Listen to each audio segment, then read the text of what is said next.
Programang ito ay rated SPG. Striktong patnubay at gabay ng magulang ang kailangan. Maaaring may masiselang tema, lengguwahe, karahasan, sexual, horror o droga na hindi angkop sa mga bata.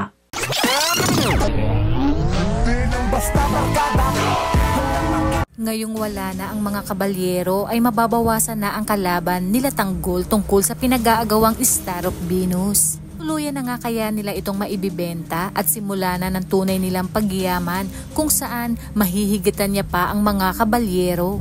Yan ang ating aalamin sa bidyong ito. Sa pag-iimbestiga nila Rigor at Mando sa pagkamatay ni Coach Gary ay hinuli na mga ito si Chito. Sinabi ni Rigor na pwede itong makulong kapag kasama ito sa nagplano sa pagpatay kay Coach Gary. Kung kaya't sinabi ni Chito na hindi niya alam na aabot sa ganoon ang mangyayari at matapos mapaamin na si Lawrence ang may gawa ay nagmakaawa siyang huwag ikulong at huwag sabihin na siya ang nagbigay ng impormasyon sa kinaroroonan ni Lawrence. Sa kabilang banda, isinama naman ni Lawrence sa underground boxing si Santino.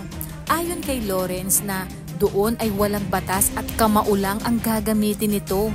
Ngunit iginiit ni Santino na nagpunta siya doon hindi para makipaglaban.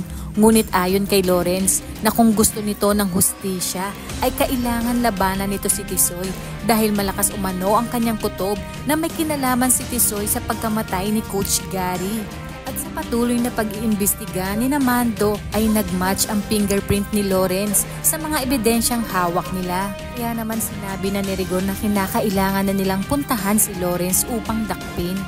Samantala, habang nagpapagaling si David ng kanyang mga sugat ay sinabi nito kay Olga na kailangan niyang bumalik sa mansyon ng mga kabalyero. Kanyang pagbalik ay nandoon na ang mga pulis at inilalabas na ang bangkay ng mga kabalyero.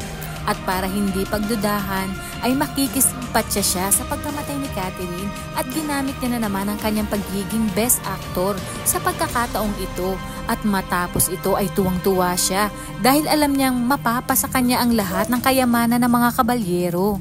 Kabilang banda nagulat naman si Divina na makita niyang duguan at sugatan si Tanggol. Kung kaya't sinabi ni Tanggol na naset up sila ng mga kabalyero at pinagtangkaang patayin. Habang ginagamot naman ang sugat ni Madonna ay sinabi ni Amanda kung bakit nila sinama ito. At baka traidorin lang sila ni Madonna. Dumipensa naman si Tanggol at sinabi na mapagkakatiwalaan si Madonna. Sa katunayan kung hindi umano dahil kay Madonna ay baka patay na sila.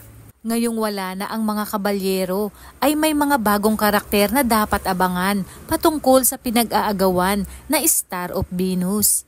Sa pagkakataong ito, ang pinakamalaking magiging kalaban nila Tanggol ay ang mga Montenegro at ang mga Red Phoenix. Mapag-aalaman ni Ramon na wala sa mga pulisang Diamante at uutusan niya si David na gawin ang lahat upang mahanap ito sa underground market at posibleng ang makasagupa sina Tanggol at Ramon kasama nga itong si David.